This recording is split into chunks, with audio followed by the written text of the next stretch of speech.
Est-ce que nous pouvons acclamer pour le Seigneur? Bonjour.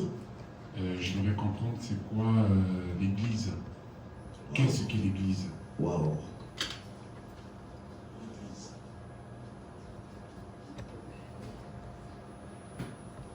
Le frère veut savoir c'est quoi l'Église.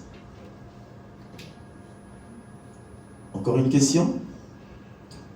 On va prendre deux, on répond et puis on va passer. Encore une deuxième question? Quelqu'un a une autre question? J'ai une deuxième question. Ah oui, que Dieu te bénisse. Oui? Et comment est-ce que l'Église est organisée? Ah ok, organisation de l'Église. Ok. Voilà. Est-ce qu'on peut répondre à ces deux questions? Oui, frère. À la première question. Et à la première question, pour moi l'Église est un temple de Dieu, là où se retrouvent les serviteurs de Dieu pour glorifier Dieu et enseigner l'existence et enseigner la Bible. Dans le Bible, en bon terme, c'est un temple, là où on sert Dieu, là où se trouvent les serviteurs de Dieu. Est-ce qu'on peut acclamer pour le frère? L'église, c'est un temple, c'est un endroit où les serviteurs de Dieu se retrouvent pour l'adoration ou pour une activité biblique. Voilà, c'est ça. Que Dieu te bénisse. Quelqu'un d'autre peut donner la réponse toujours sur la définition de l'église? C'est quoi l'église?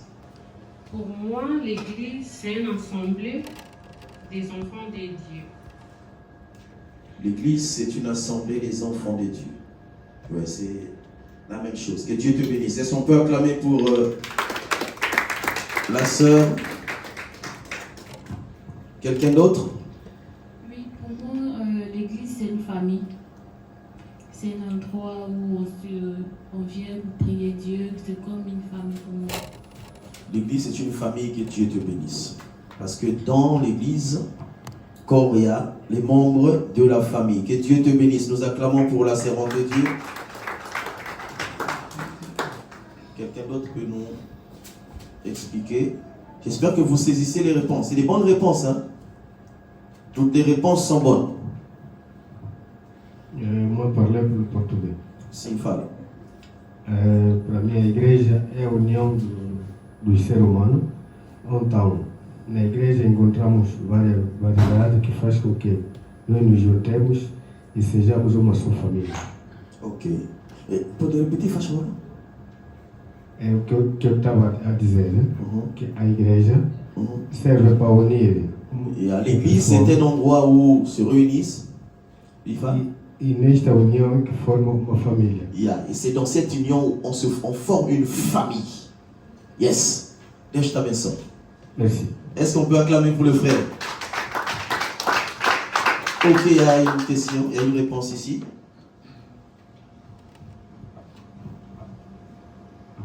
L'église, c'est toi et moi. L'église, c'est toi et moi, c'est une famille. Voilà, nous sommes une famille. C'est la même chose. Que Dieu te bénisse. On acclame pour le Seigneur. On va prendre un passage biblique. Quelqu'un d'autre veut répondre? Ah oui, il y a le frère là-bas qui veut répondre.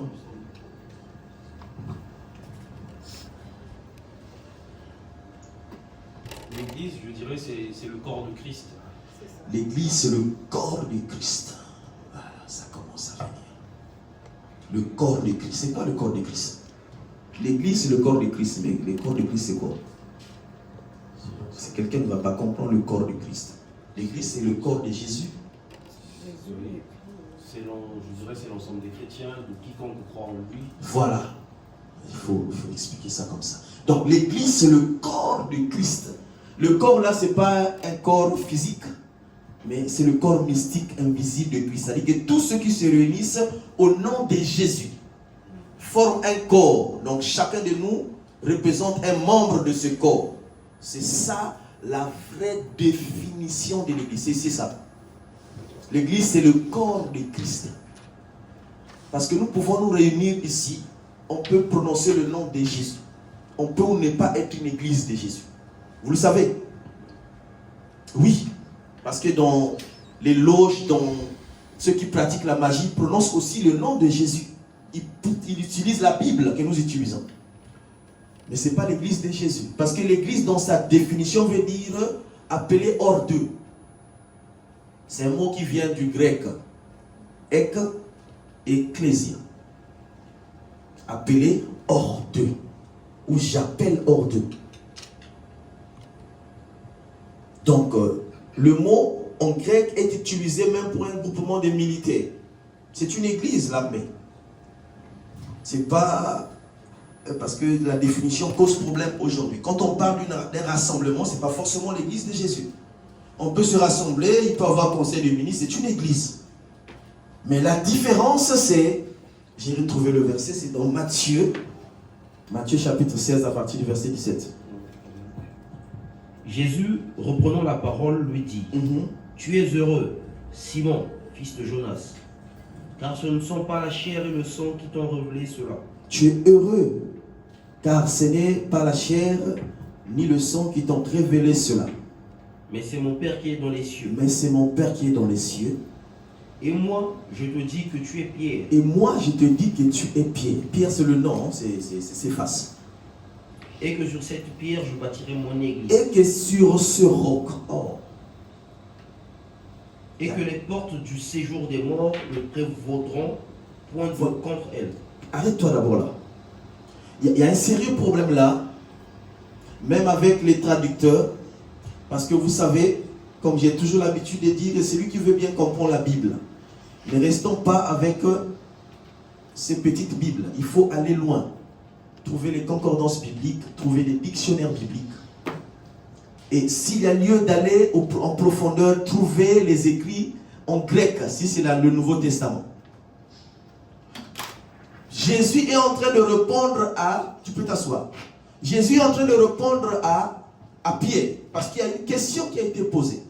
Jésus, avec ses disciples, pose la question, vous qui êtes avec moi, vous qui marchez avec moi tous les jours, quand vous entendez les gens parler de moi, qu'est-ce qu'ils disent de moi? Ils se sont précipités de répondre. Tu es le fils d'eux, tu es celui-ci, tu es le responsable des démons, tu es le malheur de tout ce monde. Il dit, ok, ça c'est ce que les autres vous disent quand vous êtes dans. Mais vous, mes disciples, qui êtes avec moi, que dites-vous de ce que je suis? Yes. Jésus voulait juste savoir la pensée de ceux qui marchaient avec lui. Mais en posant la question, il passe. Et vous savez que l'homme a toujours la nature de condamner son prochain. Celui qui est absent a toujours tort. Ça, c'est la nature humaine. Ah, un tel, mais il est comme ça. Mais quand tu te retrouves avec le frère ou la sœur, tu rigoles avec lui, tu parles bien, tu dis rien. Mais quand il n'est pas là, tu parles. Aucun texte ne nous prouve que ce qu'ils avaient sorti comme argument était vrai. Parce que tu es avec le maître. On te pose la question, tu dois connaître le maître, tu dois défendre le maître. Maintenant, quand ils ont dit que je suis le fils de Satan, qu'est-ce que vous avez dit? Et quand vous suivez, vous allez comprendre qu'ils étaient complices dans cette question. Et Jésus voulait les avoir. Ok, vous avez vite répondu sur les autres qui ne sont pas là. Et vous, qu'est-ce que vous en pensez? Vous qui êtes avec moi tous les jours. Silence plat, personne n'a répondu. Oh, mais c'est bizarre. Et ça, c'est au lecteur de la Bible de piocher, de comprendre la pensée de Dieu. Jésus n'a pas parlé après là. Mais c'est Pierre qui prend la parole, il dit, tu es certainement le Fils de Dieu. Et même à Pierre qui répond, il dit, ce n'est pas toi qui as parlé. Mais c'est mon Père qui est dans les cieux qui t'a révélé ces choses. Et comme c'est toi qui as parlé, Céphas, le mot en grec c'est Céphas. Pétros, c'est parce que son nom voulait dire Simon. Comme c'est toi, Simon, qui a parlé, mais à base de cette révélation, parce qu'il y a la différence entre Pétros et Pétra. C'est-à-dire qu'il y a la différence entre Simon et Roc. Et Roc, c'est la révélation. Le rocher. Comme c'est toi qui as donné la réponse, mais à base de la révélation que tu as reçue de Dieu, je bâtirai mon église. Tu peux continuer un peu la suite, s'il te plaît. Je bâtirai mon église. Mon église.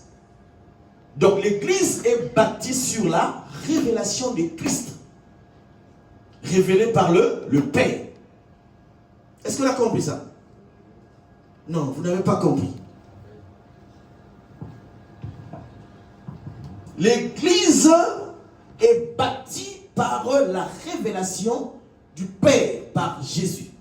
Donc ce que Pierre a prononcé, c'est pourquoi vous voyez la cathédrale là-bas à Vatican. En fait, ils ont pris le corps de Pierre, selon l'histoire. Ils ont enterré Pierre et ils ont bâti l'église sur la tombe de Pierre. Ils n'ont pas compris la révélation. Ils ont cru que c'était ça. C'était sur Pierre. C'était pas sur Céphas, c'était sur la révélation. Or, la révélation est invisible. Alléluia. Un jour, vous allez entendre ça, vous allez vous souvenir de ce que je dis tout à l'heure. Donc, ce n'est pas Pierre qui a eu la révélation, mais c'est le Père qui a parlé en Pierre. C'est poussé par le Saint-Esprit que les hommes ont parlé de la part de Dieu. Sinon, personne n'a parlé. Amen. Et vas-y, continue. Je te donnerai les clés du royaume des cieux. Ce que tu lieras sur la terre sera lié dans les cieux. Voilà. Là, il donne maintenant le pouvoir à l'homme qui est engagé pour le service de l'Église. Il a la clé de fermer, il a la clé d'ouvrir. Et ce que tu déliéras sur la terre sera délié dans les cieux. Dans le ciel. Alors il recommanda aux disciples de ne dire à personne qu'il était le Christ. Yes, arrête-toi là. Est-ce qu'on peut acclamer pour la parole? Donc, l'église, c'était un rassemblement des gens qui sont basés sur la révélation de Christ. Et tout ce qui se fait à l'église doit être ce que Christ a dit. C'est ça l'église. S'il y a un élément qui échappe à la parole de Dieu, ce n'est pas une église. C'est pourquoi aller faire des recherches sur la définition de l'église. L'église n'est pas forcément l'église de Dieu. L'église, c'est simplement un rassemblement de personnes. On pouvait parler de Satan ici, c'est une église de Satan. On pouvait parler du président, c'était un rassemblement pour le président. Ils appelaient ça aussi église. Mais nous, notre différence, c'est que nous, ici, nous sommes basés sur la révélation de Christ. Ça va, frère? C'est bon la réponse? Quelqu'un a compris cette réponse? Voilà. Maintenant, sa deuxième question est sur l'organisation de l'église. Voilà. L'organisation, comment l'église peut s'organiser? Toujours selon la parole de Dieu. Comment l'église s'organise? Ephésiens 4, verset 11. Premièrement, les apôtres, les évangélistes. Il faut qu'il y ait des hommes pour édifier, pour communiquer la parole de Dieu. L'organisation de l'église, c'est le ministère de la parole, d'abord. Ce qui est privilégié dans l'église. Si tu veux comprendre, connaître l'église de Dieu, c'est la parole de Dieu qui est élevée dans cet endroit. Amen. C'est un endroit où on accorde plus l'importance sur la parole de Dieu. C'est ça l'église. C'est pourquoi vous voyez les apôtres, toute la nuit, ils faisaient qu'enseigner. Ils ne se fatiguaient pas, ils parlaient. Jusqu'à ce qu'Éticus est tombé. Il est redescendu, il a ressuscité, il a ramené pour écouter la parole de Dieu. C'est la parole de Dieu. C'est pourquoi dans Ephésiens 4, 11, il a fait les uns comme apôtres, les autres comme... Non. J'aime quand on cite son nom. Hein? Aux uns comme apôtres, prophètes, évangélistes, docteurs et pasteurs. Que Dieu te bénisse. On peut acclamer pour le frère. Lisez la Bible, lisez la Bible. Nous n'avons pas un autre document pour comprendre le ciel. C'est la Bible. Et celui qui lit souvent la Bible capte la connaissance. C'est rien. Alléluia. Que Dieu te bénisse. Donc, premièrement, l'organisation de l'église, c'est d'abord ces 5 personnes. Quand une église commence, l'organisation, ça doit être un pasteur. Parce que, bon, je crois que je l'ai parlé aussi de l'anciennat ici. On était encore de l'autre côté. J'ai parlé de l'anciennat du diaconat. Un ancien épiscopos. C'est lui qui a la capacité de gérer une église locale, une assemblée locale. Donc c'est d'abord ceux-là qui ont le ministère de la parole, d'abord, pour édifier. Si tu n'as pas ce ministère de la parole, tu ne peux pas édifier quelqu'un. C'est d'abord la parole de Dieu. C'est en recevant la parole de Dieu qu'on peut discerner les dons. C'est toujours par la parole. C'est pourquoi dans le même chapitre de Actes, chapitre 2, vous voyez que d'abord, quand ils ont commencé, Actes 2, 42, ils faisaient quoi? Ils ont persévéré dans l'enseignement des apôtres. Mais il y avait des ministres des dons. Il y avait des dons de guérison, il y avait des dons de parler en langue, il y avait des dons de prophétie. Ils étaient là, mais ils persévéraient d'abord dans l'enseignement, dans l'écoute de la parole de Dieu. Aujourd'hui, nous avons des chrétiens qui sortent de cette étape. Il n'y a pas la connaissance, mais on développe un don. Mais ce don-là va se manifester à base de quoi? Il faut qu'il y ait d'abord la parole de Dieu. Et quand la parole s'assoit, c'est cette parole-là qui fait bouillonner dans le ventre et qui te sort, qui excite la naissance du don que tu as. Sinon, tu ne sauras pas utiliser le don que tu as. Tu peux l'avoir. C'est pourquoi la Bible dit qu'il y a aussi l'entend. Un enfant, il reste enfant. Il ne diffère pas à un esclave. Tu es enfant, tu as l'héritage de ton père, mais tu es enfant, tu ne peux pas accéder, tu ne peux pas toucher aux milliards de ton père. C'est les avocats qui sont là avec les papiers et tout ça. Jusqu'à ce que tu atteignes l'âge de la maturité. Et c'est Paul qui le dit. Or, pour grandir, il faut la parole de Dieu. Donc, l'organisation, c'est d'abord les ministres de Dieu qui conduisent l'assemblée et qui édifient l'église par le moyen de la parole de Dieu. Et ensuite, c'est les dons qui se multiplient dans l'assemblée de Dieu. C'est ça l'organisation de l'église.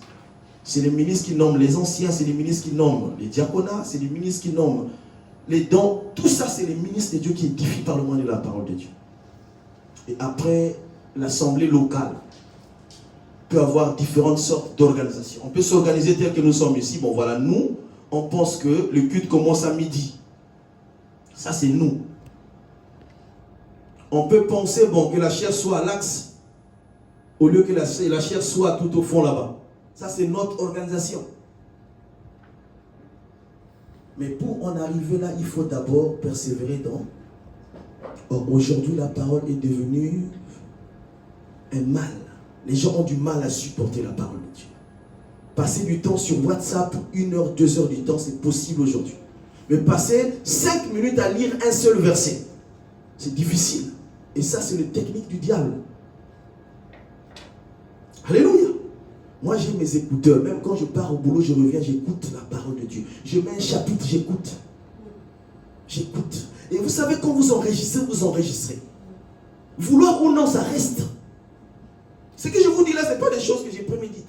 C'est des choses qui sont déjà en moi. Et que je travaille tous les jours. Ce qui fait que je peux fermer la Bible. J'ai des versets parce que je travaille dessus. Non, non, non, tu ne peux pas. C'est pas possible. Tu ne peux pas. Il n'y a pas. N'accusez pas le Saint-Esprit. Le Saint-Esprit n'a pas ce travail-là. C'est à toi de te donner de travailler. De travailler, de lire. Le Saint-Esprit ne te donnera pas un verset biblique si tu ne l'as pas d'abord. Il faut travailler. Il faut écouter. Sinon, le Saint-Esprit, comme on le définit dans la Bible, prend la forme du récipient. Et c'est toi qui dois contenir le Saint-Esprit. Il move en fonction de ce que tu es. Si tu le fais asseoir, il s'assoit. Il est tellement gentil, le Saint-Esprit. Si tu le fais travailler, il travaille. Mais si tu veux te développer, il t'aide à te développer. Si tu ne veux pas, voilà, c'est ça le libre arbitre. Parce que Dieu, on dit que Dieu est bon. Aucune personne ne peut assumer ses fonctions. Il nous regarde, il veut que nous fassions du bien, mais nous faisons du mal. Il nous laisse tellement le temps. Il ne fait rien à ta place. Il faut lire. Il faut lire la Bible. Il faut étudier. Et il faut grandir au pied de quelqu'un qui t'enseigne la parole de Dieu. Aujourd'hui encore, on a des enfants qui viennent de tous les sens. Des pasteurs sur YouTube, sur Facebook. Quelqu'un que tu ne connais jamais, que tu n'as jamais vu, que tu ne connais pas sa vie, tu ne connais pas sa maison. Parce qu'il parle bien à la télé, c'est un pasteur. Maintenant, c'est des mentors. Un mentor. Je ne sais pas dans la Bible si on trouve ça. Un mentor. Timothée était fils de Paul. Il était fier d'en parler parce qu'il connaissait Paul très bien. Il a vécu avec lui dans une même maison. Ils marchaient ensemble. Il connaissait la vie de Paul. Et même si Paul pouvait se tromper, il connaissait les défauts de Paul. Et ce n'est pas pour rien qu'il est resté accroché à Paul, parce qu'il le connaissait très bien. C'est bon pour l'organisation de l'église. Et puis il y a plein de choses dans l'organisation. Plein de choses. C'est bon? C'est bon là, sur l'organisation? L'organisation, vous avez dit qu'il faut les ministres. L'organisation, premièrement, les 5 personnes qui ont le ministère de la parole de Dieu. Parce que le début de l'église, on a commencé par les apôtres. On ne peut pas changer ça. C'est eux qui ont commencé l'église. Parce qu'ils ont reçu de Jésus et ils avaient le devoir de transmettre aussi à ceux-là qui n'étaient pas témoins de cela. Et ceux qui ont reçu comme nous autres, maintenant nous aussi, nous avons la capacité de transmettre. Mais sinon, dans l'organisation, c'est ceux qui ont reçu avant qui communiquent à ceux qui n'ont pas encore reçu. C'est pourquoi je parle des ministres, c'est eux qui ont le ministère de la parole.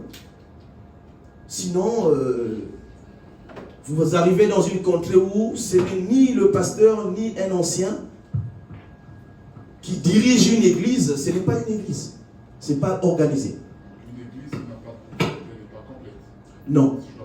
L'église qu'on a dit, corps de Christ. Ah ouais, là c'est très important. Ah. Donc l'église a 2 volets, frère. L'église universelle, il y a l'église locale. Nous sommes dans l'église universelle. Et là, en ce moment, nous sommes dans une église locale. Mais cela n'empêche que le frère qui confesse le même nom que Jésus, qu'il soit aux États-Unis, qu'il soit au Canada, nous sommes dans une même assemblée. L'église universelle. C'est pourquoi tu te déplaces, tu vas aller au Canada, tu vas chercher une famille. Une famille chrétienne, nous sommes une famille. Ça, c'est dans le corps universel. Mais l'église locale, c'est l'église où tu as reçu, comme Timothée l'a reçu de Paul. C'était son église. Il était à Corinthe, il a travaillé là. Et il pouvait aller intervenir partout. Donc l'organisation, c'est au sein de l'église locale. Ici. Tu ne vas pas aller aux États-Unis dans une église où il y a déjà une organisation que tu demandes une autre organisation. Non, là-bas, il y a déjà un pasteur qui a mis des choses en place et tu dois respecter ses principes. C'est ça l'organisation d'une église locale. Tu peux trouver l'organisation de là où je prie. Moi, par exemple, là où j'ai grandi, avec les notions que j'ai reçues, je suis arrivé, j'ai travaillé 7 ans dans une assemblée où les choses n'allaient pas comme moi j'ai appris. Je suis resté, je me suis soumis à cela pendant 7 ans. Nous sommes allés en Angola avec mon épouse, je suis resté là-bas pendant plus de 10 ans, dans une assemblée où il y avait des choses qui ne cadraient pas. Je me suis soumis à ce pasteur. Parce que c'était son organisation. Je viens, je ne peux que compléter les idées. Voilà, frère, par rapport à cela, je pense que je ne dois pas l'imposer parce que c'est son organisation avec son assemblée locale. Tu comprends? Ça, c'est dans l'église locale. Tu peux arriver, tu peux voyager tel que là, je pars avec mon épouse. J'arrive, j'interviens dans une assemblée, le pasteur me dit, voilà, moi, dans mon assemblée, il y a ça. Il sait pourquoi il me le dit. Et moi, je n'aimerais pas aller là-bas et dire des choses à l'encontre de ce qu'il a organisé. Ou faire des remarques dans ce qu'il a fait, mis en place. Parce que moi, je ne sais pas la vision qu'il a reçue. Pourvu qu'il parle de Jésus. Et si les choses sont dans les normes, tout ce qui reste, l'organisation, s'il veut que la porte soit à gauche, à droite, ce n'est pas mon problème. C'est son problème. Moi, c'est la doctrine. Donc ça, c'est dans l'église locale. Maintenant, dans l'église locale, tu peux ou ne pas avoir le prof tous les 5. Tu peux ou ne pas. Tu peux avoir un pasteur, tu peux avoir un évangéliste, tu peux avoir soit un prophète. Mais c'est là où maintenant cause problème. Parce que tant que l'église n'a pas reçu l'enseignement des 5, l'église n'est pas édifiée. Alléluia. Oui, Même un pasteur a besoin d'être édifié par une parole prophétique. Même un apôtre a besoin d'écouter un évangéliste. C'est ça le mélange de la parole de Dieu. Parce que l'homme ne se suffit pas. C'est pourquoi vous voyez dans les assemblées, il faut toujours qu'il y ait une bonne entente des hommes de Dieu. Un pasteur qui l'accomplit, il invite un prophète, il vient, il édifie l'église locale où il est. Un pasteur qui accomplit, il invite un apôtre, il vient, il édifie ses enfants. Et lui-même aussi s'édifie pendant que l'apôtre parle ou le prophète parle. Et c'est comme ça que ça se passe. Rare encore aujourd'hui, puisque la plupart des pasteurs sont toujours dans les conflits. Dans les conflits. C'est difficile. Parce que quand tu arrives dans une assemblée, la première pensée c'est quoi? Non, lui, certainement il vient pour prendre mes âmes, mes brebis. Les brebis appartiennent à Jésus, pas à un homme. Amen. C'est pourquoi vous les verrez défiler ici. Ils vont passer ici, chacun va donner sa sémence.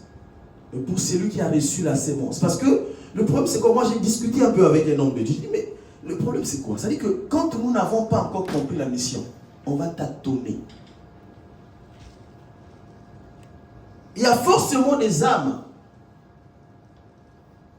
qui sont destinées au Seigneur. Il y a forcément des âmes qui ne sont pas destinées au Seigneur. Est-ce que vous le savez? Dans l'assemblée locale, il y a l'ivraie, il y a le blé. C'est pourquoi donc armez-vous de la pensée de Christ, c'est important. Un chrétien doit tout savoir pour ne pas être surpris un jour. On doit savoir. A dit que tu peux à côté de toi avoir un sorcier, un magicien. Mais c'est l'église. Tu peux avoir à côté de toi quelqu'un qui s'oppose à toi sans raison. Mais c'est dans l'église. Tout ça fait partie de la volonté de Dieu. Et si quelqu'un venait de l'extérieur, venait et tu lui donnais la chair pour prêcher, et qu'une telle âme s'en va avec lui, mais où est le problème? Ce n'est pas la volonté de Dieu? Est-ce que, non, répondez-moi, est-ce que ça c'est un problème? A dit que tu as nourri un enfant, quelqu'un d'autre, un autre papa arrive, il enseigne et l'enfant te quitte, il va vers ce papa, mais il y a un problème. Un bon papa ne doit pas se préoccuper, n'est-ce pas? C'est dur pour ceux qui n'ont pas compris. C'est pourquoi j'aime bien Jésus. On va faire des fans. Hein? On va faire des fans. Voilà. On a vu dans la télé, par exemple, un pasteur, pour un rien, les âmes quittent l'église. Mais vous venez à l'église parce que c'est le pasteur. Vous venez pour le pasteur. Vous ne venez pas pour Jésus. C'est lui qui sait pourquoi il vient à l'église. Il vient pour son salut. Et celui qui veut quitter une assemblée locale pour une autre assemblée locale, pour moi c'est une grâce. Parce qu'il est toujours dans le corps de Christ. Il ne sort pas du corps. Mais il est allé dans une autre. Moi je suis ici à Nice. Je suis resté des années dans une autre assemblée locale. Et mon pasteur m'a toujours encouragé jusqu'à aujourd'hui. Alléluia. Ce n'est pas un souci. C'est Ichabod quand quelqu'un quitte l'église et retourne dans le monde. Ça c'est grave. Ichabod c'est hébreu, ça veut dire la gloire est bannie. C'est fini pour lui. Parce qu'il y a de telles personnes, c'est difficile de les rattraper. Il a écouté, maintenant, il a décidé de ne plus fréquenter l'église. C'est grave. Et ça, il faut gêner pour une telle personne. Mais sinon, si quelqu'un vous appelait, non, il a quitté Nice, il est allé à Paris il est dans une autre assemblée, là où il y a un pasteur, là où on prêche la bonne nouvelle, mais il ne doit pas avoir des soucis. À moins que vous saviez que là-bas, ce n'est pas Dieu compris là-bas. Parce que c'est ça aussi le problème. Il y a des enfants qui ne savent pas. Tu fréquentes un endroit, tu ne connais pas ce qui se passe. Aujourd'hui, tout est étalé à la télé, dans les réseaux sociaux. Les pasteurs qui sont dans la franc-maçonnerie, qui sont dans le cabal juif, qui mettent beaucoup de choses à l'église. Des représentations. Il y a des enfants qui ne savent pas toutes ces choses. Ils vont là-bas, ils prient, ils rentrent. Ils sont envoûtés sans le savoir. Et un père qui connaît ces choses aura du mal à voir son enfant qu'il a allaité, qu'il a donné de la nourriture, et aller dans de tels endroits. Parce qu'il n'y a pas la vie. C'est-à-dire que tu as servi, mais tu finis ta vie dans un endroit où tu vas mourir, parce que vouloir ou pas, tu as connu la vérité. Et tu vas rester dans la vérité. Le micro. Je vois, tu as marqué l'église universelle et l'église locale. Oui. Et la définition de l'église locale, c'est une église décentralisée un peu, si je dois comprendre. L'église locale, c'est pour s'abriter en fait. C'est-à-dire qu'on est là, on ne peut pas en même temps se retrouver avec ceux des États-Unis parce que la distance nous sépare, c'est impossible. Nous ici à Nice, on va se retrouver, mais on parle de la même personne de Jésus. Okay. C'est ça qu'on appelle l'église locale. Donc du coup, ma question c'est de savoir, est-ce que l'église universelle a un siège? L'église universelle n'a pas de siège, c'est le monde entier. C'est tous les chrétiens du monde entier, ils n'ont pas un siège. C'est impossible. Tel que la terre est constituée, c'est impossible que tous les chrétiens du monde se retrouvent. Parce que pour moi, dans l'organisation, il faut bien que les choses soient définies. Si dans une église locale, nous devons avoir un pasteur, un prophète, etc., ça veut dire que c'est connu, hein, l'église locale, c'est un peu comme ici ou ailleurs, comme vous avez dit. Alors pourquoi est-ce que l'église universelle n'a pas de siège? Mais parce que c'est le corps mystique. L'esprit ne peut pas avoir un siège. Tu ne peux pas le voir. L'église universelle, c'est... Comment je peux expliquer ça? C'est l'esprit, mais ce n'est pas suffisant. L'église universelle, c'est en fait l'activité de toutes les églises sur la terre. Nous sommes dimanche aujourd'hui, pendant que nous prêchons, pendant que nous enseignons, partout dans le monde entier, les églises corps de Christ, les églises locales aussi en train de faire le même travail. On ne peut pas avoir un siège. Parce que sinon, à cette heure-là, qui va se retrouver là-bas, c'est sûr. C'est compliqué. Non, c'est pas compliqué.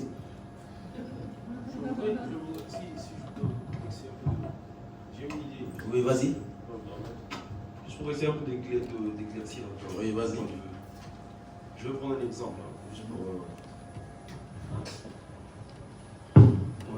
pour, je sais pas, une métaphore. Tu as 3 enfants. Tu es père de 3 enfants. Perle et à Brazzaville.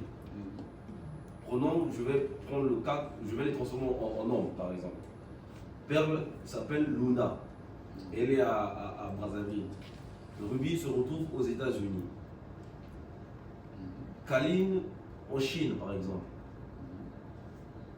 Chacune d'elles a un foyer.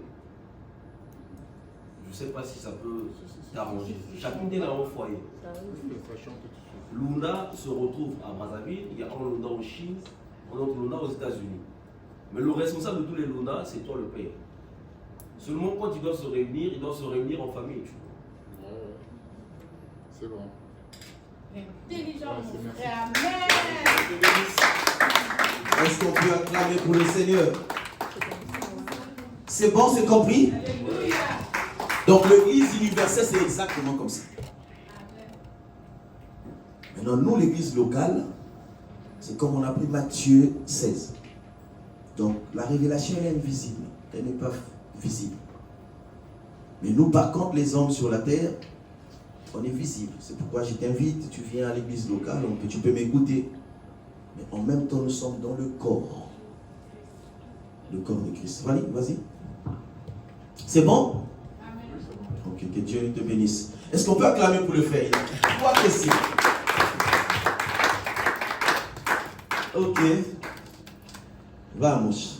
Ouais, c'est toujours au sujet de l'Église universelle. Selon l'explication du frère, donc je crois que l'Église universelle, c'est comme la maison mère. Dit le centre de toutes les églises, que ce soit catholique, évangélique, protestant. Donc c'est la maison mère, le centre des églises. Donc c'est le centre du christianisme. Toutes les églises qui a reçu les enseignements du Jésus-Christ, c'est-à-dire le christianisme, la maison mère, l'église universelle. C'est ça que je voulais comprendre selon l'explication du frère. Donc l'église locale, c'est comme pour nous, mais l'église universelle, c'est le centre de toutes les églises christianisme.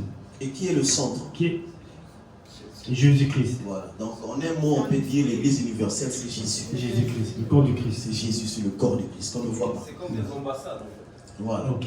Et nous sommes les ambassadeurs. Merci. Représentés par nous-mêmes Jésus. Que Dieu te bénisse. Oui, vas-y. J'aimerais juste poser une question. On a vu dans la Bible, par exemple, qu'il y a des églises à Corinthe, il y a l'église de Corinthe, d'Éphèse et tout, mais il y a plusieurs chrétiens qui se demandent, par exemple, pourquoi est-ce que dans une même ville, il peut y avoir 10 églises, 12, 15 églises, alors qu'on est censé, être ensemble, je sais pas comment dire. À Corinthe, ils se réunissaient tous à l'église de Corinthe, dirigée par l'apôtre Paul, et puis ainsi de suite dans notre église. Et pourquoi il arrive dans des contrées, dans des villes où il y a plusieurs églises dans une seule ville. Ok, que Dieu te bénisse. Pourquoi dans une petite ville comme Nice, au lieu d'avoir une seule église locale, pourquoi on en a plusieurs églises? Quelqu'un peut répondre à la question?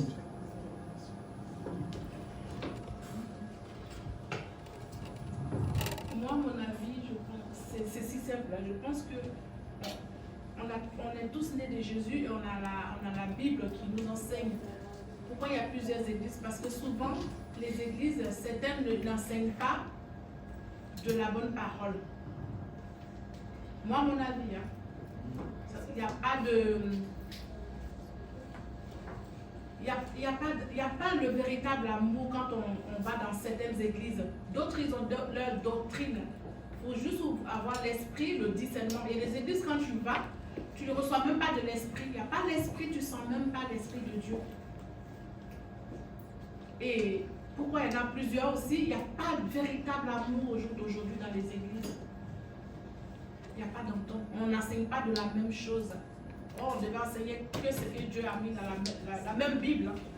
Mais il y a plusieurs Bibles aujourd'hui. Amen.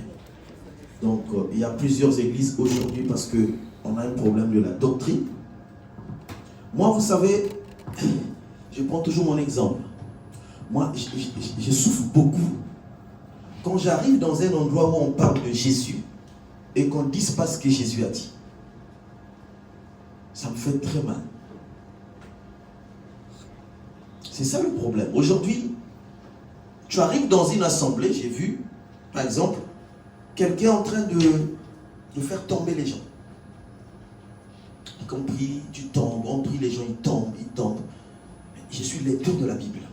Je dois voir dans ma Bible où est-ce que Jésus a fait tomber les gens. Si je ne trouve pas, mais toi, comment tu le fais? Est-ce que tu as une puissance plus que Jésus? Pour rentrer tout le culte, il parle en langue. Tu ne saisis rien. Tu n'es pas édifié. Parce que le parler en langue, il faut qu'il y ait une interprétation. Je ne dirai jamais Amen, ce que Paul dit. Et c'est ce qu'on a partagé le vendredi passé. J'ai béni Dieu pour, je ne sais pas qui avait posé cette question.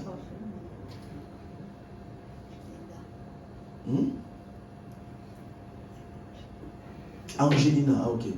Angéline. Ah, mais c'est pas Angelina, c'est Angéline. Ok, que Dieu te bénisse.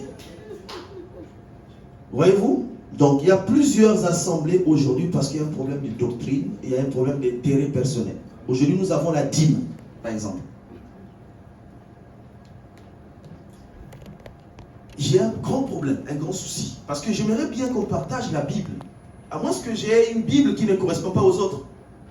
Si tu me montres dans cette Bible, là où Jésus a prélevé la dîme, là où un apôtre, un seul a prélevé la dîme, là où un seul disciple a donné la dîme, je vais dire Amen. Si on n'a pas, mais comment je vais obéir à cette loi? Et quand tu présentes une courte vérité comme ça, et tu es haï. Parce que les gens sont sur ça, ils vivent que de ça. Ils ont un budget sur ça. Il y a 10 travailleurs dans l'église et 10%, mais tu es par 10, ça fait tant. Ils font des comptes. Je vois des pasteurs avec des jets privés. En temps normal, un pasteur ne peut pas. Et tu vois dans l'église, il y a des démunis, il y a des gens qui souffrent. Aucun apôtre n'a perçu la dîme dans la Bible. Aucun. Et moi, pourquoi je vais le percevoir? Je ne suis pas plus que Paul. Amen. Il y a beaucoup de choses. Hier, c'était les Lévites qui n'avaient pas de terre. Mais est-ce qu'aujourd'hui, moi, je suis privé de terre? Moi, j'ai tous les droits comme tout le monde. Je peux bosser comme tout le monde. C'était pas le même contexte que les Lévites ou les sacrificateurs. Donc je travaille, j'ai un salaire et je prélève encore. Mais attendez quand même, mais autant qu'humains, nous devons réfléchir un peu. Chercher à comprendre, mais il y a quel paradoxe entre les Lévites et le pasteur aujourd'hui? Ce n'est pas la même administration. Et ça, c'est simple de vérifier dans les écrits. Et tellement que vous avez des gens qui sont dedans, ils vont vous qualifier de tout. Mais ils n'auront jamais. J'ai défié pas mal de personnes. J'ai dit, ok, j'accepte ton opinion, seulement à une condition. Montre-moi un seul verset. Un seul verset. Qui te donne l'autorisation de venir chez moi pour élever la dîme. Parce que même les sacrificateurs, ils ne passaient pas de maison en maison. C'est les Lévites qui passaient. Et c'est eux qui partaient donner. Selon Malachie 3, 10. Parce qu'eux, ils étaient au temple, 24 sur 24 en train de travailler.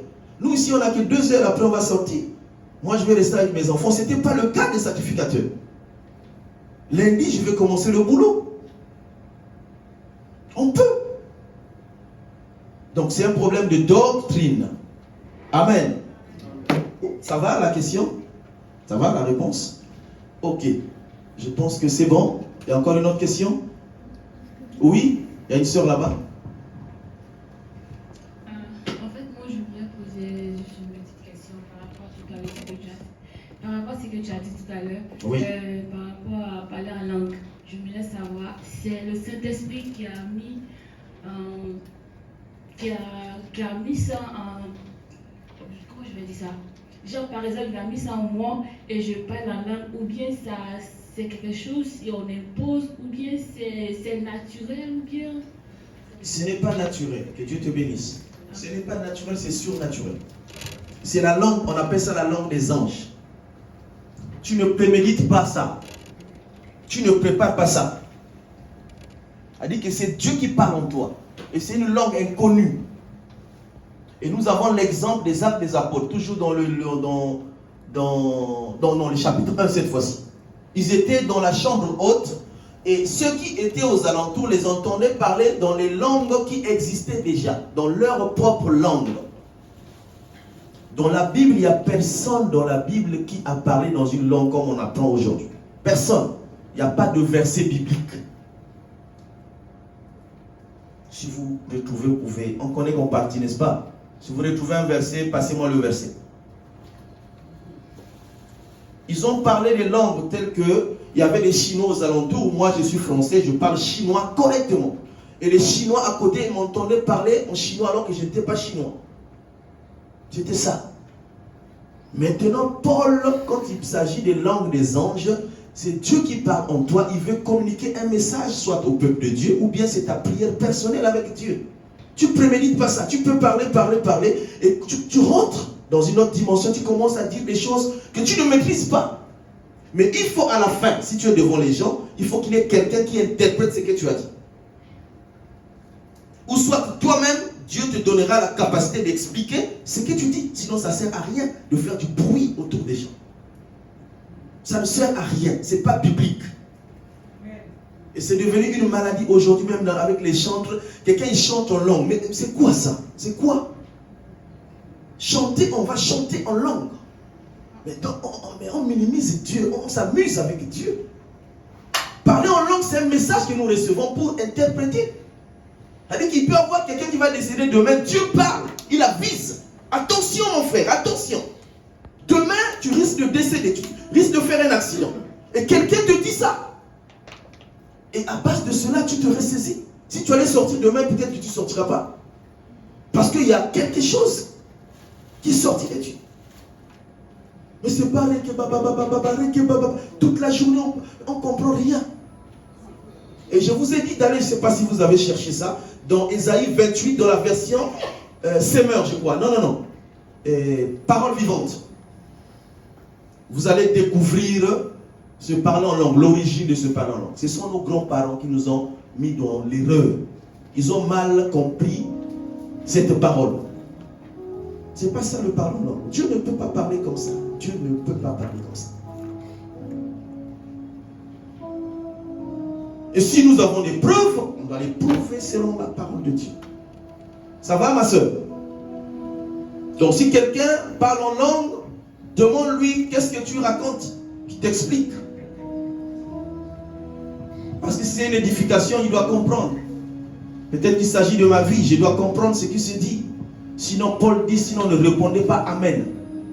Parce que tu n'as rien compris. Oui, vas-y. Excuse-moi papa, je voudrais savoir encore pour la dîme. Est-ce que c'est bien de faire la dîme, c'est pas bien? C'est pas que est-ce que c'est bien de faire la dîme ou c'est pas bien. Est-ce que la dîme est dans la Bible ou pas? C'est ça la question qu'il faut poser. Sinon ça risquerait d'être que non, voilà, c'est le pasteur qui a interdit la dîme. Est-ce que dans la Bible les apôtres, parce que nous sommes basés sur le fondement des apôtres. La dîme c'est le 1/10. C'était la part, selon la langue hébraïque, c'est une part qu'on prélève pour donner à Dieu. Et le premier qui a donné la dîme, c'est qui? C'est Abraham, dans le livre de Genèse 14. Ok? C'est lui qui a pris la dîme, il a donné une seule fois, pas deux fois. Et la dîme qu'il a donnée, la dîme de tout, c'était la dîme du pillage. C'était pas son propre argent. Et nous savons que Hébreux 7 nous ouvre, nous fait comprendre que Melchisédek, qui avait perçu la dîme d'Abraham, était un homme qui n'a ni commencement ni fin. Il n'avait ni généalogie, ni père, ni mère. Mais qui peut avoir ses attributs sinon que Dieu? Donc on peut sous-entendre que Abraham est allé donner une seule fois la dîme de tous les butins à Dieu. Moi je ne suis pas Dieu. Et il nous ouvre qu'il a donné pas pour lui, mais il a donné pour Lévi. Et nous voyons dans la Bible, dans Deutéronome, je crois que 14 toujours, où on prend la 10e partie, on donne maintenant 4 catégories de personnes. On donne aux veuves, on donne aux orphelins, on donne aux étrangers, et on prélève aussi pour les Lévites qui n'avaient pas de terre. Et c'est les Lévites qui prélevaient pour aller donner aux sacrificateurs qui travaillent dans le temple. Ce n'est pas la même configuration aujourd'hui. Maintenant, dans la nouvelle alliance, personne n'a donné la dîme. Ils ont donné la totalité. Actes chapitre 4. Ils vendaient et ils donnaient, ils rapportaient au prix de vente. La servante de Dieu peut nous préparer la table, s'il te plaît. Ils vendaient, ils donnaient au prix de leur vente. Ils vendaient, ils donnaient au prix de leur vente. Et Ananias, dans le chapitre 5, a osé prendre la part. La part, c'est la dîme. Ils ont gardé et donné une part, Dieu les a frappés. C'est la totalité. La dîme aujourd'hui, c'est tel que tu es. Donner ton cœur, donner ton âme, donner ton esprit à Dieu. C'est ce que Dieu attend de nous aujourd'hui. Et il ajoute dans le livre des 2 Corinthiens, donner avec libéralité. C'est-à-dire que tu donnes selon ce que ton cœur a résolu de donner. Ce n'est pas une exigence. Dans la loi, c'était une exigence. Mais nous, dans la grâce, nous n'avons pas d'exigence. Il n'y avait pas de facture d'électricité à l'époque. Il n'y avait pas EDF, il n'y avait pas l'eau, il n'y avait pas de maisons à payer à l'époque. Ils avaient leur propre maison. Aujourd'hui, ce n'est pas le cas. Tu prélèves 100 € sur 1000 €. Tu as une maison à 600 €. Tu dois donner une offrande pour je ne sais pas quoi. Un appel de fonds de 200 €. On demande beaucoup. Donc la dîme dans la nouvelle alliance n'a jamais existé. Ça n'existe pas. C'est de l'arnaque. C'est du vol. Et j'ai des preuves. Je peux le défendre jusqu'au dernier jour de ma vie sur la terre. Je suis resté dedans pendant des années, je ne savais pas. Et le jour où j'ai été saisi, j'ai dit non, je ne pourrais pas m'aider. En temps normal, on ne peut pas avoir honte. Mais les pasteurs aujourd'hui, ils ont un problème. Tellement qu'ils ont imposé la dîme, ils ont dû, même quand ils découvrent la vérité, ils n'ont plus ce courage de revenir devant la chair, dire que voilà, je vous ai arnaqué pendant des années. Zaché l'avait fait. Il a dit, je rends 4 fois ce que j'ai, je vous ai arnaqué. Je vends tous mes biens, je partage la moitié de mes biens aux pauvres. Il a reconnu qu'il avait pris de l'argent malhonnêtement. Amen. Amen. Voilà, que Dieu nous bénisse. Moi, je vais dire par rapport à la dîme, ça c'est. Bon, quand on est 10e, c'est limité aussi Dieu. C'est limité. C'est limité. Quand tu es en train de calculer, bon, j'ai eu 1000 €, tu es en train de calculer, je vais donner combien? 1/10. Moi, je ne peux pas donner. Non, tu es en train de calculer. Donc, il faut donner même plus que ça. C'est ça que je vais me dire aussi. C'est ça qui explique Actes chapitre 4. Amen. il vendait, il venait déposer au pied des apôtres au prix de vente. Qu'est-ce qu'il faisait? Qu'est-ce qui se passait? Quand il déposait, ça dit que toi tu as vendu 1000 euros, tu déposes les 1000 euros, tu restes avec rien. Moi je vends 2000 euros, je dépose. Et maintenant ceux qui recevaient, oh Dieu est merveilleux. La Bible dit que les apôtres distribuaient à chacun selon le besoin de chacun. Est-ce que vous comprenez ça? C'est-à-dire que tu as donné, mais tu reçois parfois plus. C'est-à-dire que tu as donné 1000 euros, tu peux percevoir 1600 euros. Parce que tous tes besoins devaient être récupérés, résolus par rapport à ce qu'il avait reçu. Et ils ne calculaient pas ça, les apôtres. Ils donnaient tout. Parce qu'ils avaient compris cette logique. Donner à Dieu 100 euros, 50 euros, par rapport déjà le souffle de vie que tu gaspilles. Il respire tous les jours, pendant que tu dors, tu respires. Et prélever 50 euros, 100 euros, pour moi c'est minime. Amen. Que Dieu nous bénisse. Est-ce qu'on peut acclamer pour le Seigneur?